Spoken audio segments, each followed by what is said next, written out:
સ્વાધ્યાયનો ત્રીજો દાખલો. એક ટાંકીમાં 12.5 સેન્ટીમીટર ઊંચાઈ સુધી પાણી ભરેલું છે. આ ટાંકીના તળિયે આવેલી સોયની આભાસી ઊંડાઈ માઇક્રોસ્કોપથી માપતા 9.4 સેન્ટીમીટર માલુમ પડે છે. આ અવલોકન પરથી પાણીનો વક્રીભવનાંક શોધો. ચાલો પહેલા આપણે આટલું કરીએ. તો આપણને ખબર છે કે આભાસી ઊંડાઈનું આપણે સૂત્ર બી આપેલું છે. થોડીક આકૃતિ દોરીને સમજાવવાનો પ્રયત્ન કરીએ તો આ ટાંકી એની ઓરિજિનલ ઊંડાઈ જે છે, જે પાણી ભરેલું છે,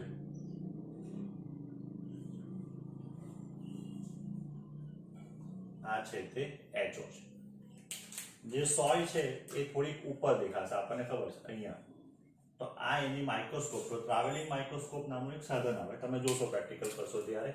તો આ એની આભાસી ઊંડાઈ HI છે. તો આપણી પાસે સૂત્ર છે કયું છે?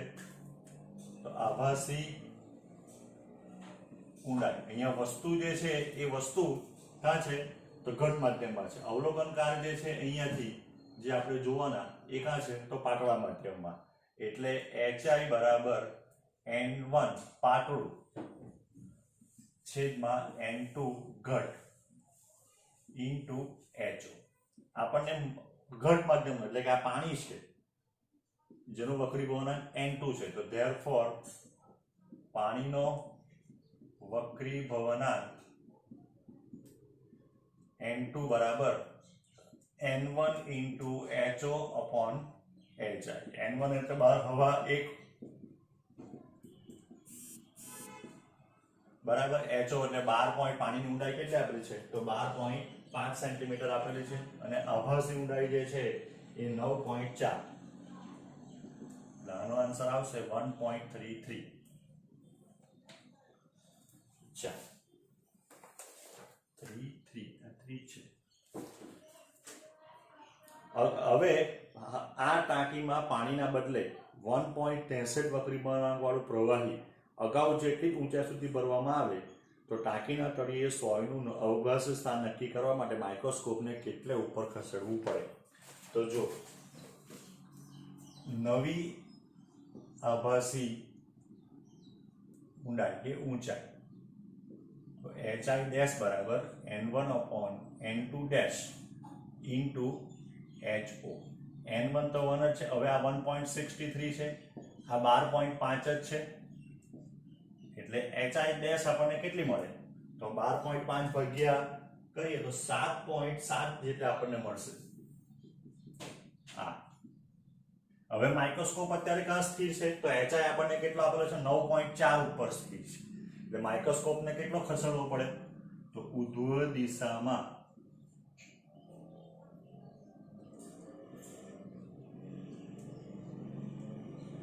માઇક્રોસ્કોપને કેટલું? 9.4 ઉપર છે અત્યારે, -7.7 ઉપર લઈ જવાનું એટલે કેટલું ખસેડવું પડે? તો 9.4 માં 1.7 જેટલું ખસેડવું પડે. 1.7 સેન્ટીમીટર ખસેડવું પડે.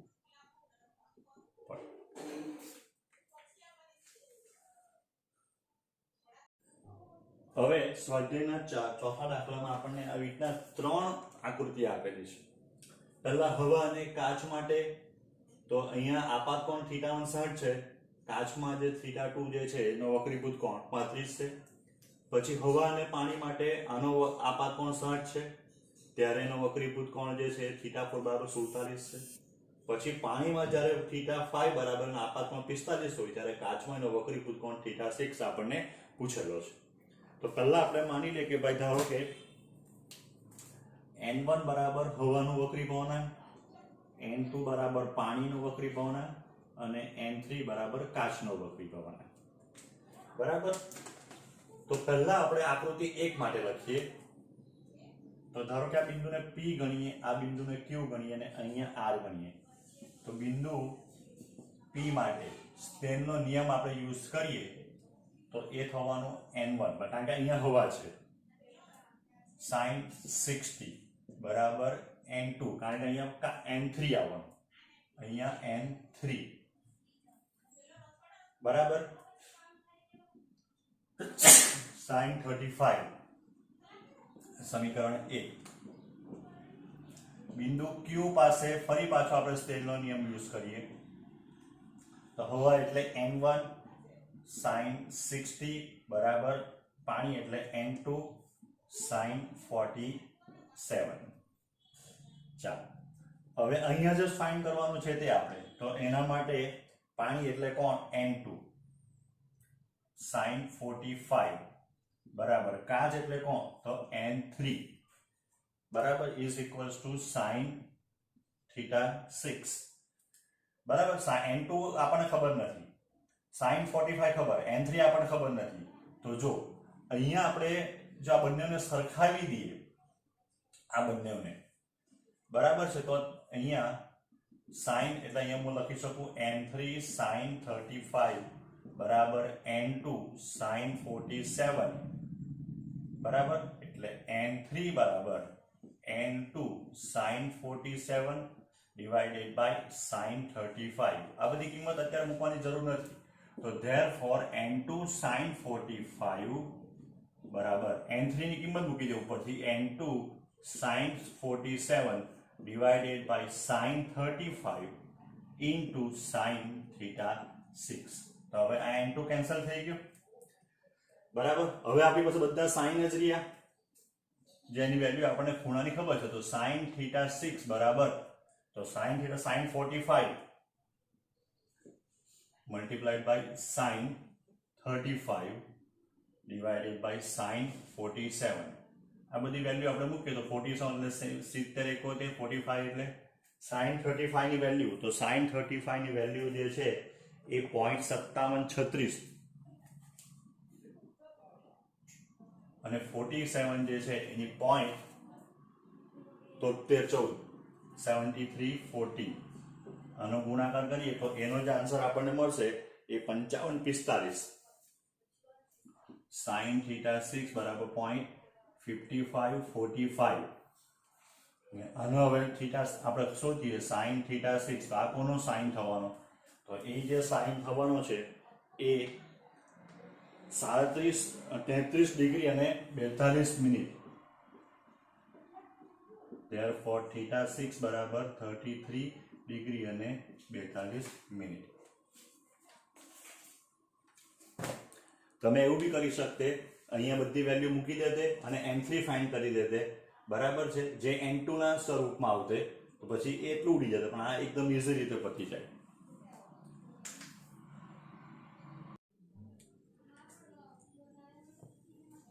સ્વાધ્યાયનો પાંચમો આપણને એમ કીધેલું છે અહીંયા કે એક પાત્રની અંદર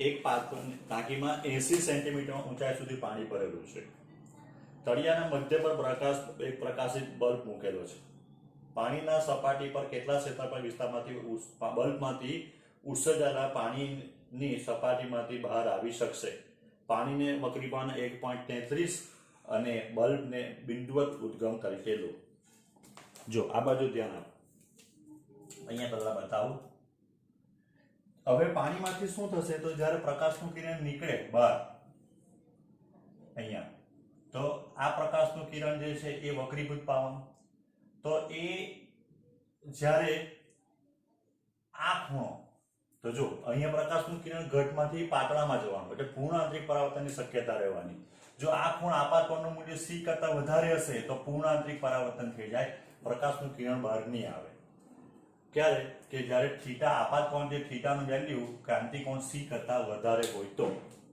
જ્યારે એની વેલ્યુ c જેટલી થશે ને આની વેલ્યુ c જેટલી ત્યારે પહેલું કિરણ જે છે એ પહેલું કિરણ અહીંથી બહાર આવશે જે સપાટીને સમાંતર થશે બરાબર ક્યારે કે જ્યારે થીટા બરાબર c થાય તો ત્યાર પછીના કોઈ પણ એટલે આ મેક્સિમમ થશે આ પછીના કોઈ પણ માટે પ્રકાશ બહાર આવે તો એના માટે અહીંયા આપણે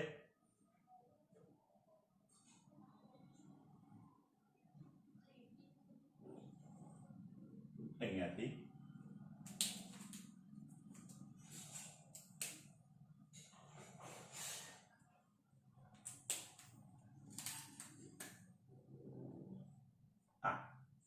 સેમ એ જ રીતના આ બાજુ બી થશે આ.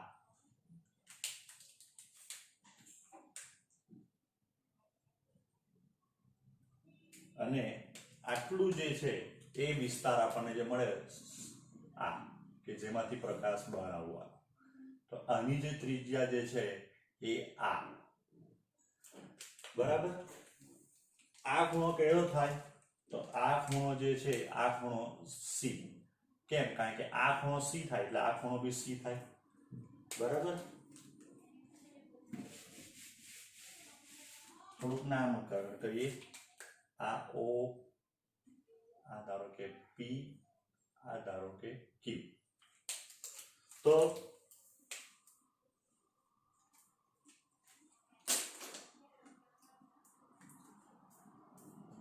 પ્રકાશ બહાર આવતા વિસ્તારનું ક્ષેત્રફળ, તો એ બરાબર કેટલું આવે? તો પાઈ આર સ્ક્વેર આવે. એ બરાબર કેટલું આવે? પાઈ આર સ્ક્વેર આવે. આપણે હવે શોધવાનો રહ્યો આ. તો હવે આપણે એમ કહીએ કે ત્રિકોણ OPQ માં તમે sin C શોધો. તો sin C એટલે તો સામેની બાજુ, એટલે કોણ થાય? R.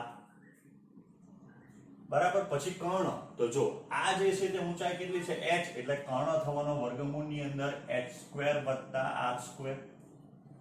થાય. ખબર પડી? આ h, આ બંને બાજુના વર્ગના સરવાળાનું વર્ગમૂળ એટલે કર્ણ મળવાનો OQ. બરાબર. પણ sin C એટલે તો n1/n2.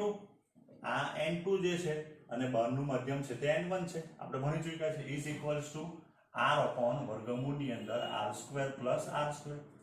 તો સ્ક્વેર કરીએ તો હવે n1 બરાબર તો 1 છે એટલે 1/n2² બરાબર r², h² + r². એટલે h² + r² બરાબર n2² r2². આપણને કોણ જોઈતું છે? r જોઈતો છે. એટલે h² is equals to n2² r2² minus r². r2 અહીંયા ખાલી આવે છે. therefore h² બરાબર n2² માઇનસ 1 r². બરાબર. ભૂસી કરવું પડવાનું. તો r બરાબર h upon વર્ગમૂળની અંદર n² માઇનસ 1. બરાબર. હવે પાણીનો વક્રીભવનાંક જે આપણને આપ્યો છે 1.33. એટલે 1.33 જો આપણે કરવું હોય તો 4/3 કરીએ તો 1.33 આવે. 5/3 કરો તો નહીં આવે. 5/3 તો 1. 4/3 લઈ શકાય. એટલે r બરાબર આ 80 સેન્ટીમીટર છે. √16/9 - 9. એટલે r બરાબર 80/, આ કેટલું થવાનું? n2² એટલે 9. અથવા એક કામ કરીએ, આપણી પાસે કેલ્સીનો ઉપયોગ તો કરવાનો છે, તો પછી ફટાફટ 1.33 માઇનસ 1. તો 1.33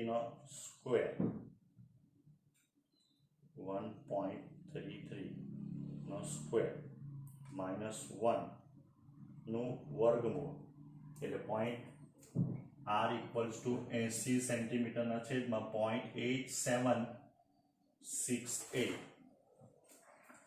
તો 80 ડિવાઇડેડ બાય 0.8768 એટલે r is equals to 91.24 centimetre આપણને મળે. હવે એરિયા જે છે તે a બરાબર પાઈ r સ્ક્વેર હતો એટલે 3.14 ઇન્ટુ 91.24 બરાબર આટલા સેન્ટીમીટર અથવા 0.91 મીટર કરી દઈએ તો 0.91 નો સ્ક્વેર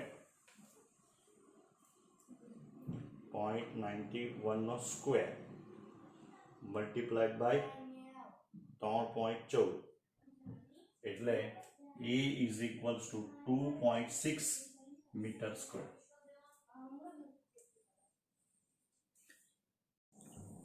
હવે સ્વાધ્યાયનો 16. એક ટેબલની સપાટી પર જડિત કરેલી નાની પિન તેની ઉપરથી 50 સેન્ટીમીટર અંતરથી જોવામાં આવે છે. તેના પર 15 સેન્ટીમીટર જાડાઈનો એક કાચનો એક સ્લેબ ટેબલની સપાટીને સમાંતર મૂકી જોતા પિન કેટલી ઊંચી આવેલી દેખાશે. પિનની ઉધ્વ દિશાનું આભાસી સ્થાનાંતર શોધો. કાચનો વક્રી ભવનાંક 1.5 છે. પ્રસ્તુત જવાબ સ્લેબના સ્થાન પર આધાર રાખશે. જો હવે આ ટેબલ પર એક પિન મૂકી હોય, આ પિન જેનું બરાબર એની ઉપર એક કાચનો સ્લેબ મૂકી કે જેની ઓરિજિનલ ઊંચાઈ બરાબર આપણને આપેલી છે 15 સેન્ટીમીટર. હવે અહીંયાથી ઉપરથી જોવામાં આવે તો આપણને ખબર છે કે પિન ઉપર દેખાશે બરાબર. એટલે આ પિન જે છે માની લે કે અહીંયા આ જગ્યા ઉપર દેખાય. પિનનું આભાસી સ્થાન બરાબર છે. આ એની ઊંડાઈ hi. આપણને પૂછેલું છે એનું સ્થાનાંતર એટલે કેટલી ઊંચે દેખાશે, જેને આપણે શિફ્ટ કહેતા હતા થિયરીમાં. તો આપણને x પૂછેલો છે. x બરાબર કેટલા બરાબર. તો પહેલા બે સ્ટેપમાં દાખલો કરીએ. આપણને ખબર છે hi બરાબર n1/n2 * ho. એટલે hi આ 1 કાચનો 1.5 આ આપણને 15 સેન્ટીમીટર આપેલું છે. એટલે hi બરાબર 1.5 15 ભાગે 1 એટલે 10 સેન્ટીમીટર થવાનું આ. ધેરફોર હવે એટલે પિનનું સ્થાનાંતર જે છે એ પિનનું સ્થાનાંતર x બરાબર છે, બરાબર થવાનું ho - hi. આટલો ho છે, આટલું hi એટલે 15 સેન્ટીમીટર - 10 એટલે 5 સેન્ટીમીટર. એટલે પિનનું સ્થાનાંતર જે આપણને પૂછેલું છે તો કેટલી ઊંચી દેખાશે, તો એ 5 સેન્ટીમીટર હોય તેના કરતા ઊંચી દેખાશે. આના પછીનો પ્રશ્ન આપણને એવું પૂછેલો છે કે કાચના સ્લેબના સ્થાન પર આધાર રાખે, તો આધાર નહીં રાખે. કેમ? એટલે શું કહેવા માંગે કે ધારો કે આ કાચનો સ્લેબ છે અહીંયા, તેનો ઉપર નીચે કરો તો એનાથી પિનનું સ્થાન બદલાય ના બદલાય. કેમ? કારણ કે કાચના સ્લેબનું સ્થાન અહીંયા કશે આવતું જ નથી. n1 n2 ને ho બદલાવાના છે નથી બરાબર. એટલે કાચના સ્લેબના સ્થાન પર આધાર રાખતો નથી. સ્વાધ્યાયનો 17. આકૃતિમાં કાચના પ્રકાશીય તંતુ એટલે કે ઓપ્ટિકલ ફાઇબર માટે તેનો ગર્ભ ના દ્રવ્યનો વક્રી ભવનાંક 1.68 છે, 1.68 છે. તેના બાહ્ય આવરણનો વક્રી ભવનાંક 1.44 છે. તો અક્ષ પર આપાત કરેલા પ્રકાશના કિરણના આપાત કોણ I ના મૂલ્યનો કેટલો વિસ્તાર સુધી પ્રકાશના કિરણો વખતો વખત પૂર્ણ આંતરિક પરાવર્તન અનુભવે છે અને બીજા છેડાથી બહાર આવશે. ચાલો પહેલા દાખલો આખો સમજાવું. તો જો અહીંયાથી જ્યારે આપણે ઓપ્ટિકલ ફાઇબરમાં પ્રકાશનું કિરણ દાખલ કરીએ તો ત્યારે પ્રકાશનું કિરણ પાતળામાંથી ઘટમાં જવાનું. જો આ જે છે એનો લંબ થવાનું, તો ત્યારે શું થશે, એ લંબ તરફ માપવું પડશે. એટલે આ લંબ તરફ માપવું પડે. એટલે આ જો એનો આપાત કોણ I હોય તો આ એનો વક્રીભૂત કોણ R થાય. અહીંયાથી એનું પૂર્ણ આંતરિક પરાવર્તન થવું જોઈએ આ જગ્યા ઉપર, અને એ જગ્યા પરથી પૂર્ણ આંતરિક પરાવર્તન થાય તો અહીંથી પ્રકાશનું કિરણ બહાર નીકળી જાય. હવે તે જગ્યા ઉપર પૂર્ણ આંતરિક પરાવર્તન થવા માટે અહીંયા જે થીટાની વેલ્યુ જે છે એ થીટાની વેલ્યુ ગ્રેટર ધેન c હોવી જોઈએ બરાબર છે. ક્રાંતિકોણના મૂલ્ય કરતા વધારે હોય તો જ પ્રકાશનું કિરણ જે છે એ અહીંથી પૂર્ણ આંતરિક પરાવર્તન પામે. પણ આ ખૂણો આપણને 90 મળવાનો બરાબર છે. એટલે આ ત્રણ વચ્ચેનો જો આપણે સંબંધ જોવા જઈએ, આ ત્રણ વચ્ચેનો સંબંધ, એ ત્રણ વચ્ચેનો સંબંધ થવાનો થીટા વત્તા r વત્તા 90 ઇઝ ઇક્વલ્સ ટુ 180 બરાબર છે. અહીંયા તો થીટા જે છે એ તમારો c કરતા કેવો હોવો જોઈએ, પાછો વધારે હોવો જોઈએ બરાબર છે. એટલે ત્યાંથી આપણે શરૂઆત કરીએ થીટા ગ્રેટર ધેન c. પણ થીટા બરાબર હવે શું લખી શકાશે, તો થીટા બરાબર અહીંથી ગણતરી બને તો થીટા બરાબર 90 માઇનસ r થાય. તો થીટા બરાબર 90 minus r greater than c. એટલે જો આર તમારો એટલો બધો મોટો નહીં થઈ જવો જોઈએ કે જેથી થીટાની વેલ્યુ જે છે એ તમારી ધારો કે થીટા આર બરાબર 90 થઈ ગયો. જો આર બરાબર 90 થઈ જાય તો થીટા બરાબર 0, તો થીટા બરાબર 0 થાય તો સી કરતા મોટો થવાનો જ નહીં. એટલે આ આર ની વેલ્યુ કોના ઉપર ડિપેન્ડ કરે? પાછી i ઉપર, કારણ કે આ બિંદુ પાસે સ્નેહનો નિયમ લાગુ પાડો તો n1 sin i બરાબર n2 sin r થાય. એટલે જો હવે આપણે એમ કે n1 અને n2 અચળો તો જેમ જેમ i વધતો જાય તેમ તેમ r વધતો જાય. r એટલો બધો નહીં વધી જવો જોઈએ કે જેને લીધે એની વેલ્યુ થીટાની વેલ્યુ જે છે એ થીટાની વેલ્યુ તમારી c કરતા વધી જાય. તો હવે આપણને કોણ જોઈશે? c કેટલો છે? તો આપણી પાસે સૂત્ર છે sin c બરાબર n1 upon n2. n1 1.44, n2 1.68. તો આ તમને મળશે sin c બરાબર 0.8571 કરા 8571 અને એનો સાઇન જોશો તો તમને એક્ઝેક્ટ 59 ડિગ્રી મળશે. એટલે આ થઈ ગયો તમારો 59. therefore r greater than કેટલો હોવો જોઈએ? 31 ડિગ્રી હોવો જોઈએ. r ની વેલ્યુ સોરી લેસ ધેન થઈ જશે. r આ બાજુ જવાનો એટલે 90 minus 59 r. therefore r less than 31 અથવા r મેક્સિમમ જે છે મેક્સિમમ કેટલો હોવો જોઈએ? તો 31 ડિગ્રી હોવો જોઈએ. હા, જો એના કરતા વધી જાય તો થીટાની વેલ્યુ c કરતા ઘટી જશે. હવે આપણે આ બિંદુ પાસે જો સ્નેહનો નિયમ n1 sin i બરાબર n2 sin r. જો આ તમારો r મેક્સિમમ થઈ જાય તો r મેક્સિમમ ક્યારે થાય? જ્યારે તમારો i મેક્સિમમ થાય. બરાબર? તો હવે therefore sin i maximum is equals to n2 upon n1 into sin r maximum.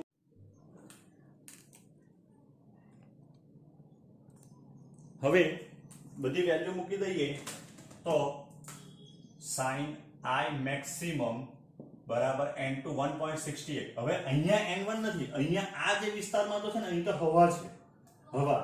એટલે અહીંયા n1 બરાબર કેટલું થવાનું? 1. એટલે અહીંયા 1 એવું લાગે તો તમે આને n1 ડેશ નામ આપી દો જેથી તમારું જે એમ કહેવાય કે કન્ફ્યુઝન નહીં રહે. Into sin 31. તો therefore sin i maximum બરાબર 1.68 મલ્ટીપ્લાઈડ બાય sin 31 એટલે કેટલા થાય? તો 0.5150. એટલે sin i maximum બરાબર આ બેનું મલ્ટીપ્લિકેશન કરીએ આપણે તો એ થવાનું 1.68 મલ્ટીપ્લાઈડ બાય 0.5150. તો એ થવાનું 0.8652 અને એ જે છે ને લગભગ તમારું sin 60 થાય. એટલે i મેક્સિમમ ની વેલ્યુ જે છે એ 60 આવે. એટલે આપણને વિસ્તાર જે પૂછેલો છે તો વિસ્તાર તમારો જે છે એમ કહેવાય i નો વિસ્તાર એ ગ્રેટર ધેન 0 કરતા વધારે હોવો જોઈએ અને 60 કરતા કેવો હોવો જોઈએ? નાનો હોવો જોઈએ.